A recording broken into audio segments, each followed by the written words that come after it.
Shalom leiboy naboy Hashem lo yishmari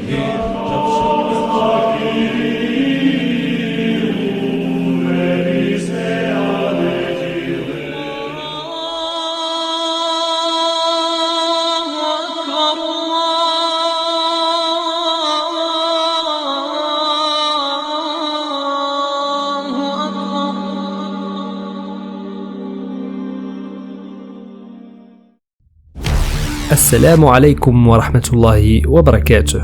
Après avoir parcouru ensemble les prophéties de la Bible au sujet de l'islam, nous allons découvrir maintenant les prophéties de l'islam dans leur généralité et dans plusieurs domaines.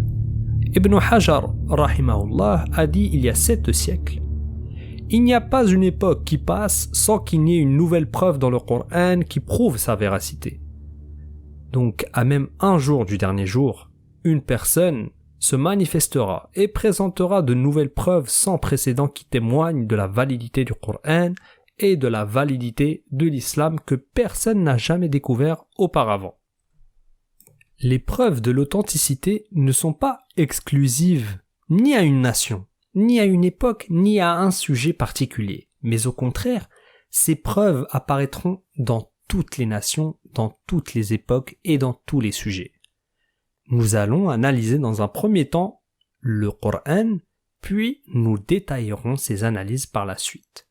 Dans le Coran, il y a plus d'1 millier de versets traitant des questions liées au ciel, à la terre, aux montagnes, aux plantes, à la pluie, aux nuages, au développement embryonnaire humain, aux animaux et même aux insectes. Maintenant, rappelons l'espace-temps de l'émergence du Coran.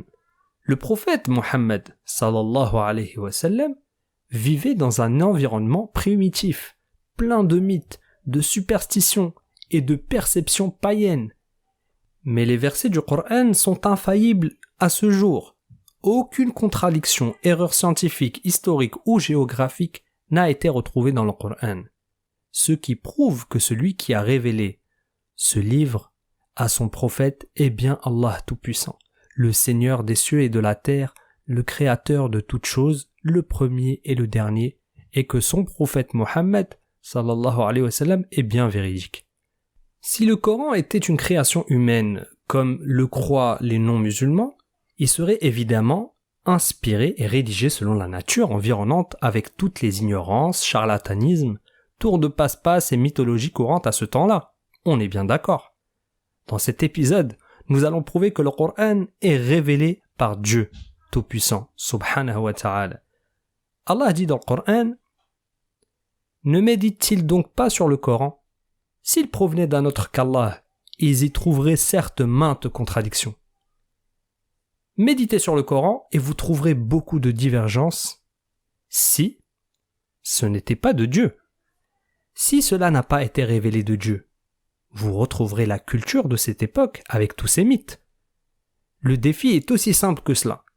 Quiconque lit le Coran et compare à nos découvertes scientifiques contemporaines déterminera si ce livre est envoyé de Dieu ou inventé par un homme qui a vécu à cette époque et qui l'a rédigé selon les connaissances de cette époque. Rappelons-nous aussi que cette époque, où il n'y avait pas un seul domaine qui n'était pas marqué par un mythe ou une superstition. Donc, on réitère, le défi est très simple. Allah dit dans le Coran, dit: je vous exhorte seulement à une chose, que pour Allah vous vous leviez par deux ou isolément, et qu'ensuite vous réfléchissiez. Ô toi qui es athée, ô toi qui n'es pas musulman, ô toi qui es sceptique, réfléchissez. Ce livre est-il envoyé de Dieu ou est-il inventé par un homme qui a vécu à cette époque? Tout livre qui a été écrit pendant l'époque du prophète Mohammed sallallahu alayhi wa sallam ou avant ou même après, même des livres qui datent du 19e siècle, contiennent d'innombrables erreurs et bévues scientifiques flagrantes. Mais ceci est complètement normal. Maintenant, on va découvrir ensemble pourquoi est-ce que le Coran ne peut être révélé que par Allah, notre Créateur. Revenons à cette époque. À titre d'exemple, Aristote pensait que le cerveau était un radiateur. Oui, Aristote, Ils pensaient que le cerveau était une machine qui refroidit le sang, tandis que le cœur chauffe le sang. Ils ne connaissaient ni le système nerveux, ni le système sensoriel. Et ils n'en savaient rien. Au contraire, Aristote a imaginé que le nombre de dents de l'homme n'est pas le même que celui des dents de la femme. Ça, c'était la culture de l'époque. Maintenant, est-ce que vous pouvez imaginer si une telle information était mentionnée dans le noble Coran ou dans la Sunna authentique? Aussi, Aristote pensait que lorsque le ver grandit, il devient un serpent. Celui qui a dit cela était le plus grand scientifique de l'époque, Aristote. Et la culture aristotélicienne était la plus répandue au Moyen-Orient. C'était la culture, la plus répandue même dans le monde jusqu'au XVIe siècle. Parlons de Hippocrate, le père de la médecine qui était le plus grand médecin de l'époque. Hippocrate pensait que l'embryon se forme grâce à l'eau, l'air humide, la chaleur et le feu. Il a même pensé que l'embryon émerge au début comme un morceau de viande. Ensuite, ce morceau de viande se réchauffe à l'intérieur de l'utérus formant des os. Donc, les os émergent après avoir réchauffé ce morceau de viande à l'intérieur de l'utérus. C'est ce que disait Hippocrate, l'un des plus grands médecins de l'époque. Le principe de la chaleur qui fait coaguler et solidifier, la formation des os est expliquée de la même manière, c'est ce qu'il nous dit. Donc, on peut remarquer que c'est une perception primitive et très étonnante. La chair est solidifiée par la chaleur. Et compte tenu de cela, des os émergent. Donc, les os où chaque partie et chaque fossette remplissent une fonction spécifique ont été pour Hippocrate juste formés par la simple chaleur dans l'utérus. Et d'ailleurs, quelle est la source de chauffage à l'intérieur de l'utérus selon Hippocrate?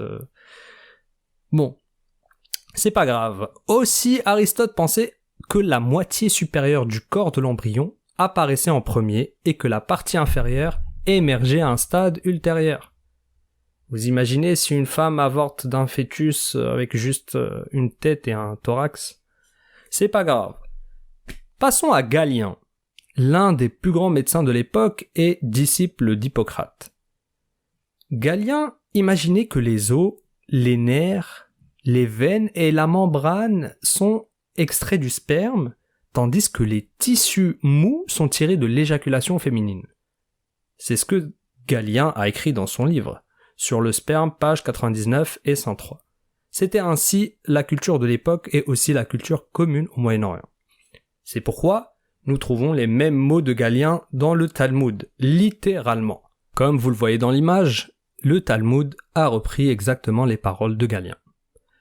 Galien disait aussi que le cycle menstruel s'arrêtait pendant la grossesse. Jusqu'à là, tout est normal. Mais pourquoi? Parce que l'embryon doit se nourrir du sang menstruel stocké dans l'utérus. De si graves erreurs scientifiques. Tout comme son professeur Hippocrate, Galien pensait que le testicule droit générait des spermatozoïdes de garçons, tandis que le testicule gauche générait des spermatozoïdes filles. Jusqu'à récemment, cette conviction a continué à prévaloir dans le monde. C'est pourquoi les Grecs et les Français avaient l'habitude de retirer le testicule gauche de peur d'avoir des filles. En parlant des spermatozoïdes, comment sont-ils produits? Galien pensait que le sang allant au testicule devenait blanc. Alors, le sperme émerge. Galien et Aristote croyaient aussi que le fœtus mâle se trouvait à droite de l'utérus, tandis que le fœtus féminin se trouvait à gauche. Autant de bêtises dont on sait avec certitude aujourd'hui qu'il s'agit d'erreurs scientifiques. Imaginez si un seul de ces mythes était mentionné dans le noble Coran. Ces mythes n'étaient-ils pas la culture de l'époque? Ces gens n'étaient-ils pas les scientifiques et les intellectuels de l'époque? Si nous passons par exemple à la culture asiatique, ce ne sera pas très différent. Le Veda, le livre sacré de l'hindouisme, détermine que la terre est soutenue par un taureau. Oui, il croit qu'il y a un taureau qui soutient la terre de peur qu'elle ne bouge. Et ceci est mentionné dans l'Atharva Veda. Pour le soleil, il est tiré par 7 chevaux. Ceci aussi est mentionné dans le Rig Veda.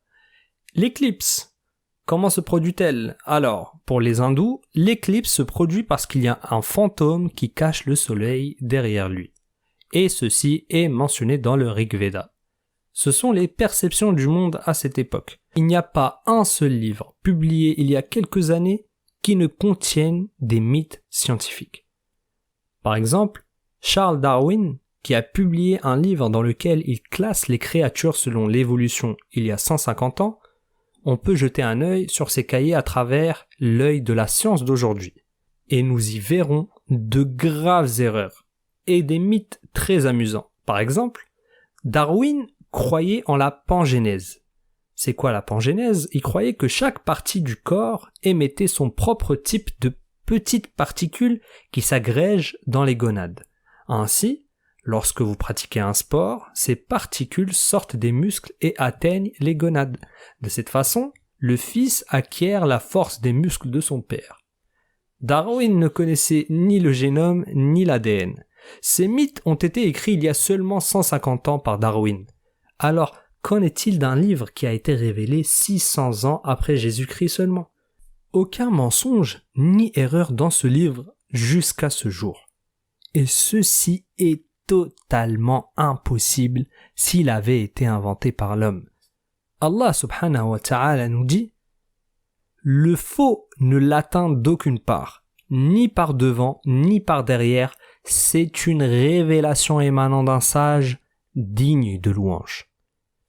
Le plus grand miracle scientifique du livre de Dieu, c'est qu'il ne véhiculait aucun des mythes courants à cette époque, et qui était même la norme scientifique. Lorsque le Coran est révélé et est infaillible à tous ces mythes, et que les prêcheurs de l'athéisme, avec tous leurs efforts, leurs richesses investies dans les recherches et leurs laboratoires géants, ne peuvent trouver un seul verset clair qui contredit une seule vérité scientifique unanimement reconnue. C'est une preuve solide qui affirme la nature divine de ce livre. Avoir un livre saint, infaillible, nous incite à faire un pas de plus et à nous demander: est-ce qu'il existe de miracles scientifiques dans le Coran? Est-ce que le Coran contient des découvertes scientifiques contemporaines? Si ce livre est infaillible et contient plus d'1 millier de versets qui traitent de questions scientifiques, on s'attend bien évidemment à ce que ces faits soient mentionnés dans le Coran. Mais avant cela, il faut qu'on comprenne la nature du texte coranique. C'est que le Coran ne choque pas directement le lecteur avec des connaissances scientifiques qui contredisent ce en quoi le lecteur croit, de peur que cela ne le conduise à accuser le Coran de mensonge, car celui qui accuse le Coran de mentir n'est pas musulman. Par conséquent, ces connaissances scientifiques sont mentionnées dans les versets comme des références que les gens peuvent utiliser et comprendre dès lors qu'ils aient fait des découvertes. Également, ces références ne sont pas destinées à des explications. Le Coran n'a pas été envoyé comme un magazine scientifique où nous expliquer et nous détailler des faits scientifiques. Le Coran n'a jamais été descendu pour changer la perception scientifique des gens, mais plutôt de changer la perception des gens vis-à-vis de l'adoration, en méditant sur les signes de Dieu dans sa création, en se soumettant à Dieu et en réfléchissant. Le Coran est un livre d'orientation pour adapter les connaissances et les comportements de l'humanité. Le Coran répond plutôt aux questions de comment obtenir le salut, comment élever son état spirituel et comment faire des bonnes actions et s'éloigner des péchés. Ça, c'est le but du Coran. Et lorsque Allah dans le Coran nous donne la voie de la guidance, il nous parle de la création des cieux, de la terre, des nuages, des montagnes, de la pluie, des plantes, des embryons et autres. Et c'est là où l'on retrouve les références scientifiques du Coran. Elles sont en accord avec ce que la science nous démontre. Méditer sur ces signes scientifiques mentionnés dans le Coran est une bonne chose, car ça augmente la certitude et guide vers l'islam. Cependant, et attention, L'observation et le suivi de ces signes se font avec certaines précautions. Il faut que l'affaire scientifique dont on parle soit à un haut degré de validité et de vérification, et cela doit aussi être mentionné dans le Coran dans un verset clair et direct. Et là, il y aura des gens bien sûr qui diront « Vous allez faire quoi si dans l'avenir, cette découverte scientifique est fausse ?» Il n'y aura pas lieu à cette objection si nous appliquons les précautions qu'on a citées précédemment. On lit les miracles scientifiques du Coran dans le but de les prendre en considération pour la méditation. Par exemple, les interprètes du Coran, lorsqu'ils ont cité des versets de la Bible pour confirmer la véracité de l'islam, ils ne les ont pas cités comme preuves, mais plutôt comme des éléments à prendre en considération et qui donnent à méditer. Le prophète sallallahu alayhi wa sallam dit, dans le hadith authentique, qu'il ne faut pas croire ni mécroire en ce que disent les gens du livre. Donc, quand les interprètes du Coran ont utilisé la narration des gens du livre concernant des versets spécifiques, ils n'ont pas prétendu que c'était la seule interprétation du verset, mais uniquement des éléments à prendre en considération et en méditation. Donc, acter que certains versets du Coran parlent de telle ou telle découverte n'est pas une méthodologie infaillible. C'est uniquement une déduction de leur part et pour laquelle on doit les remercier pour l'effort qu'ils ont fait. Il y a en effet des signes purement scientifiques mentionnés dans le Coran, qui s'accordent avec des découvertes scientifiques qui n'ont été découvertes que dernièrement. Et ça, c'est le sujet de l'épisode à venir, Inch'Allah. Nous discuterons des découvertes scientifiques dont les signes ont été mentionnés dans des versets tout à fait clairs dans le Coran. Méditer sur ces miracles est un effort loué, qu'Allah récompense en bien ceux qui le recherchent. Allah subhanahu wa ta'ala dit dans le Coran « Nous leur montrerons nos signes dans l'univers et en eux-mêmes jusqu'à ce qu'il leur devienne évident que c'est cela, le Coran, la vérité. » Ne suffit-il pas que ton Seigneur soit témoin de toutes choses? سأصرف عن آياتي الذين يتكبرون في الأرض بغير الحق وإن يروا كل آية لا يؤمنوا بها وإن يروا سبيل الرشد لا يتخذوه سبيلا وإن يروا سبيل الغي يتخذوه سبيلا ذلك بأنهم كذبوا بآياتنا وكانوا عنها غافلين والذين كذبوا بآياتنا ولقاء الآخرة حبطت أعمالهم هل يجزون إلا ما كانوا يعملون